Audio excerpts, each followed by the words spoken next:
पाकिस्तान के नक्शे के भीतर शहर दर शहर को परखें। कराची, मुल्तान, बहावलपुर, लाहौर, रावलपिंडी, ये ऐसे शहर जहां आतंकवादी संगठनों के दफ्तर हैं और इन तमाम जगहों पर लश्कर तोयबा, जैश ए मोहम्मद, हिजबुल मुजाहिदीन, अलकायदा, सिपह सवा, पाकिस्तानी तालिबान सरीखे 19 से ज्यादा संगठन हैं और पाकिस्तान में अलग अलग हिस्सों में 127 दफ्तर खुले तौर पर काम कर रहे हैं। और आतंकवादियों की ट्रेनिंग के लिए पाकिस्तान के कब्जे वाले कश्मीर का मुजफ्फराबाद और मीरपुर हर कोई जानता है।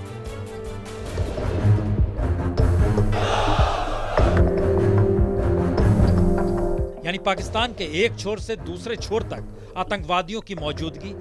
भारत के लिए हर नाम आतंक का खौफ पैदा करने वाला है, लेकिन पाकिस्तान के लिए पाकिस्तान के भीतर आतंक के इन चेहरों पर कोई बंदिश ही नहीं है।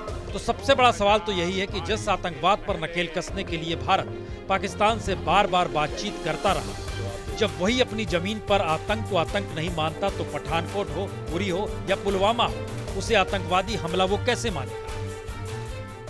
पाकिस्तान को इससे क्या फायदा है? क्यों पाकिस्तान इस स्टेज के ऊपर, जब पाकिस्तान स्टेबिलिटी की तरफ जा रहा है, हमारे पास हमने 15 साल की दहशतगर्दी की जंग जिसमें 70,000 पाकिस्तानी मारे गए हैं, एक दहशतगर्दी नीचे जा रही है, अमन आ रहा है, स्टेबिलिटी आ रही है, हम क्यों कोई इस तरह का, इससे हमें फायदा क्या है? और इसके उलट श्रीनगर में भारतीय सेना तथ्यों के साथ आज सामने भी आई, कैसे आतंकवादियों के पीछे पाकिस्तानी सेना और सत्ता खड़ी है। पाकिस्तान आर्मी जैश ए मोहम्मद पाकिस्तान आर्मी का ही एक बच्चा है। जैश ए मोहम्मद को पाकिस्तान आर्मी ही कंट्रोल कर रही है और ऐसे ही कंट्रोल कर रही है। और जैसे कि आपने कल जैश ए मोहम्मद का रिलीज भी देखा होगा, उन्होंने ये कबूला भी है कि उनका चीफ ऑपरेशंस कमांडर जो है इस हमले में मारा गया है। तो पाकिस्तान आर्मी का इन्वॉल्वमेंट इसमें 100% है। अस्सलाम वालेकुम उस्ताद जी, असी अपने मंजिल पहुंच गए हैं। तो सवाल है, क्या पहली बार किसी आतंकी हमले को लेकर भारत ये दिखलाना चाह रहा है कि पाकिस्तान आतंकवादियों के खिलाफ कार्रवाई करे या ना करे, लेकिन अब उसका रुख कड़ा हो चला है।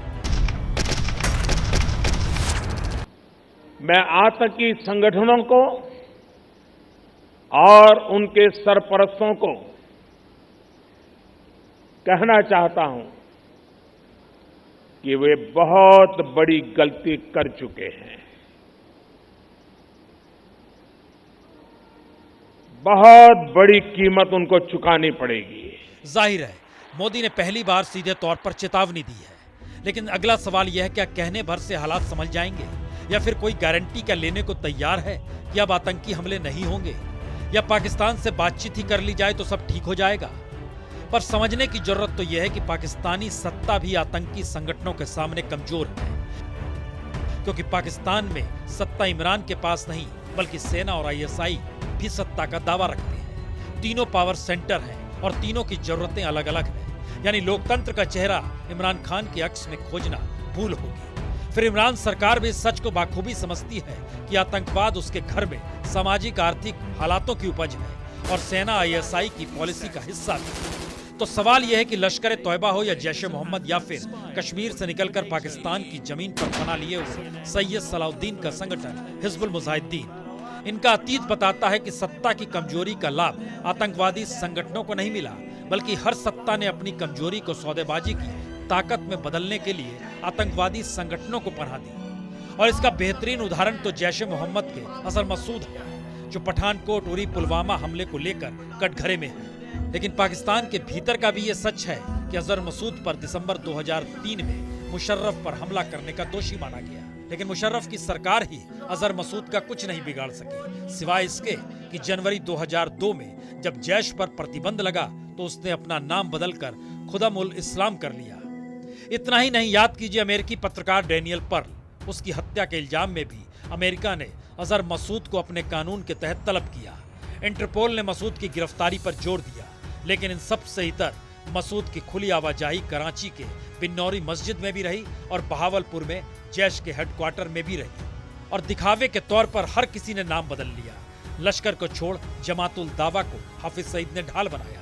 अजहर मसूद ने खुदम उल इस्लाम के साथ साथ जमायत उल अंसार और जमात उल फुरका या फिर हिजबुल तहरीर को भी ढाल बना लिया। यानी आतंकवाद को लेकर जो चिंता भारत जता रहा है उसकी सबसे बड़ी त्रासदी तो यही है कि आतंकवाद की परिभाषा लाइन ऑफ कंट्रोल पार करते ही जब बदल जाती है तो सवाल संवाद का नहीं, बल्कि अब तो अतीत के उन रास्तों को टटोलना होगा जो कभी इंदिरा गांधी ने पाकिस्तान को तोड़कर बांग्लादेश बनाकर दिखाया, या फिर अटल बिहारी वाजपेयी ने LOC पर 1 लाख सैनिकों की तैनाती कर मुशर्रफ के गरुड़ को तोड़ दिया था।